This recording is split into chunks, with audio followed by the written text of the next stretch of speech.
Hello everyone, this is epic sir. आज हम पढ़ने वाले हैं एनसीईआरटी क्लास 8 साइंस चैप्टर 3, जिसका नाम है सिंथेटिक फाइबर्स एंड प्लास्टिक। तो मैं आपका थोड़ा वापस से रिवीजन करा देता हूँ। सिंपल सिंपल अगर हम छोटे छोटे स्ट्रैंड्स होते हैं, जो फाइबर होते हैं, इनको हम ऐड करते हैं, इनको ऐड करें तो हमको क्या मिलता है? एक थ्रेड। हमको क्या मिलता है? एक थ्रेड। ठीक है। अगर इन थ्रेड्स को अगर हम एक पर्टिकुलर पैटर्न में डाल दें, ऐसे परपेंडिकुलरली, तो हमको एक क्या मिलता है? फैब्रिक। तो ये बेसिक जो स्ट्रैंड होते हैं, इन्हीं को हम क्या बोलते हैं? फाइबर। फाइबर कितने प्रकार के होते हैं? दो, नेचुरल और सिंथेटिक। ठीक है, दो प्रकार के हमारे फाइबर हो गए। सिंथेटिक फाइबर्स के ऊपर ही और प्लास्टिक्स के ऊपर ही हमारा आज चैप्टर है। तो सिंथेटिक फाइबर्स क्या होते हैं? Fabrics are made by weaving fibre और थ्रेड ऑब्टेन फ्रॉम नेचुरल और आर्टिफिशियल सोर्स। हमने पढ़ लिया। Fibres are classified into two categories. Natural fibre जो हमको प्लांट्स और एनिमल्स से मिलते हैं, तो fibre which are obtain directly from plants और animals are called natural fibre. Example cotton is a natural fibre. Synthetic fibre क्या होते हैं? Synthetic fibres are fibres that are made bye humans using chemicals through chemical synthesis. For example, nylon is a synthetic fiber. Synthetic fiber is also called man-made fiber. ये question दे रखा है यहाँ पे, jute is a dash fibre. तो simple ये answer भी नीचे दे रखा है, हम इसको क्या बोलेंगे? नेचुरल। क्यों? हमें पता है जूट एक नेचुरल फाइबर है। Jute is a natural fibre that are commonly used in production of bags. Jute is extracted from the stem and outer skin of the jute plant. Therefore, the correct answer is natural fiber. Types of synthetic fibers कितने होते हैं? The list of सब important synthetic fibres है। एक rayon होता है। अगर आपने गौर किया हो तो रिबन वगैरह जब भी कभी इनाग्रेशन होता है या किसी भी चीज़ में, तो उसको जब रिबन को काटा जाता है तो लगभग शायद रेयन, वो मटेरियल जो है रिबन का, वो रेयन से ही बना हुआ होता है। It is obtain by chemical treatment of wood pulp. It resembles silk and is hence called artificial silk. Rayon is mixed with cotton to make bed sheets और mixed with wool to make carpets. Nylon एक दूसरा synthetic fibre. It is first fully synthetic fiber that is prepared without using any natural raw material. और prepared किससे होता है? कोल से, पानी से और हवा से। It is strong, elastic, lustrous, light and easy to wash. Lustre मतलब शाइन देता है। It is thread. It's thread is stronger than a steel wire. मतलब एक स्टील वायर रख दी जाए और एक नायलॉन की वायर रख दी जाए, सेम लेंथ और डायमीटर के जो आपका है, तो उसमें नायलॉन जो फाइबर होगी वो ज़्यादा स्ट्रॉन्ग है स्टील फाइबर से। It is commonly use for making socks, ropes, tents, toothbrush etcetera. Polyester एक तीसरे तरह का सिंथेटिक फाइबर है। It is made up of repeating units of chemical compound called an ester. It is wrinkle free, easy to wash. It is commonly use to make dress material, shirts. फिर आता है acrylic. Acrylic is synthetic fibre that resembles wool. It is affordable, durable, available in several colours. It is commonly use to make shawls. इससे shawls बनाई जाती हैं, sweater बनाए जाते हैं, ब्लैंकेट्स बनाए जाते हैं। कैरेक्टरिस्टिक्स ऑफ सिंथेटिक फाइबर की क्या क्या कैरेक्टरिस्टिक्स होते हैं?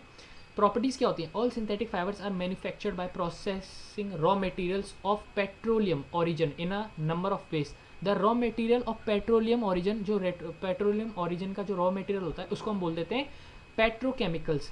The characteristics of synthetic fibre are shown. Synthetic fibre are durable, ये ड्यूरेबल होते हैं, ये जल्दी सूख जाते हैं और इनकी ज़्यादा कॉस्ट नहीं होती और इनको मेंटेन करना भी ईजी होता है। आगे बढ़ते हैं। फाइबर स्ट्रॉन्गर होते हैं और श्रिंक नहीं करते जब इनको धोया जाता है।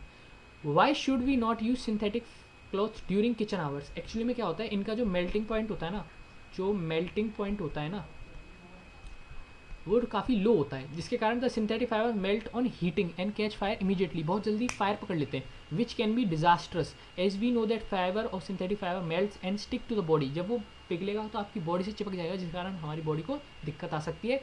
That's why during kitchen hours we should not use synthetic clothes. Plastics क्या होते हैं? Plastic is a polymer. Polymer मैं आपको सिंपली अगर मैं समझाऊँ, ये हायर क्लास में और आप जल्द समझो, पर पॉलीमर को हम बोल सकते हैं compost of macro molecules. Simply अभी इतना समझ लीजिए।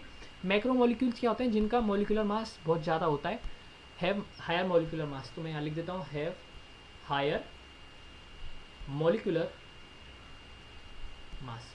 सिंपली आप इतना समझ लीजिए, ठीक है।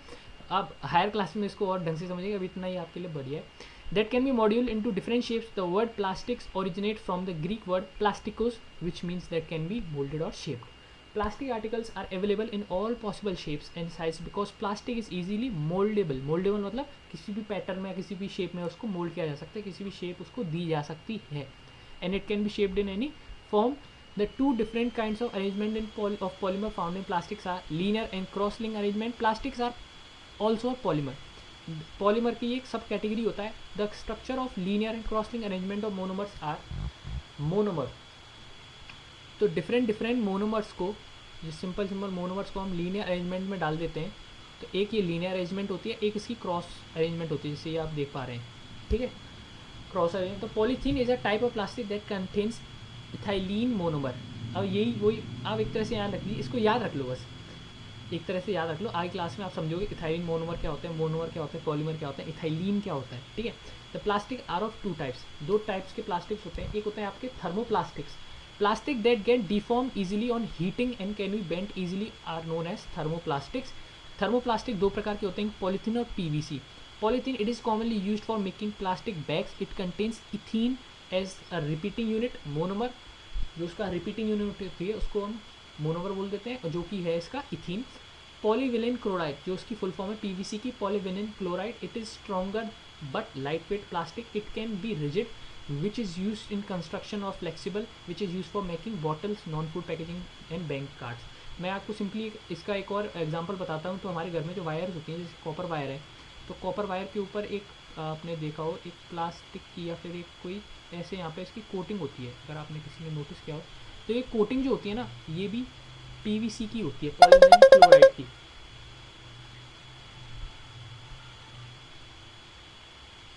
Wait a minute. तो जो इसमें कोटिंग होती है पीवीसी की होती है, पॉलीविनिल क्लोराइड की होती है. हम इसको आगे बढ़ते हैं. फिर आते हैं हमारे thermosetting plastics. Plastic which when moulded once can not be softened by heating.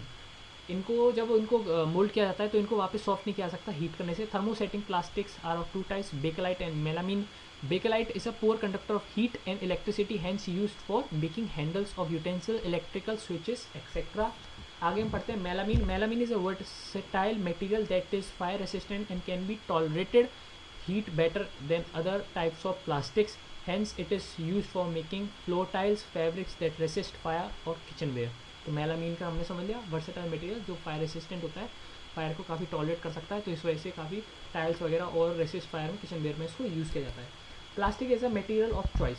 The characteristics of plastic are, ये नॉन रिएक्टिव होते हैं, नॉन क्रोजिव होते हैं, मतलब इनमें जंग नहीं लगती, और ये नॉर्मली अगर आप इनको एयर में छोड़ देते हैं तो ये ज़्यादा रिएक्शन नहीं देते.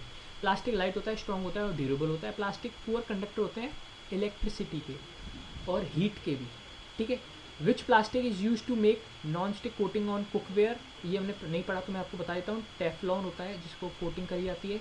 और फ्लेम रेसिस्टेंट यूनिफॉर्म, सिंपली हमको पता है मेलामीन इसका आंसर होगा, जो हमने नीचे भी देख सकते हैं. Teflon is use for non stick coating on cookware. Nowadays people prefer to take Teflon cookware because it is use to be easy in cooking. The coat of firemen used to have a coating of melamine plastics to make them fire resistant. तो इसका एक answer होगा Teflon, B का answer होगा मेलामीन.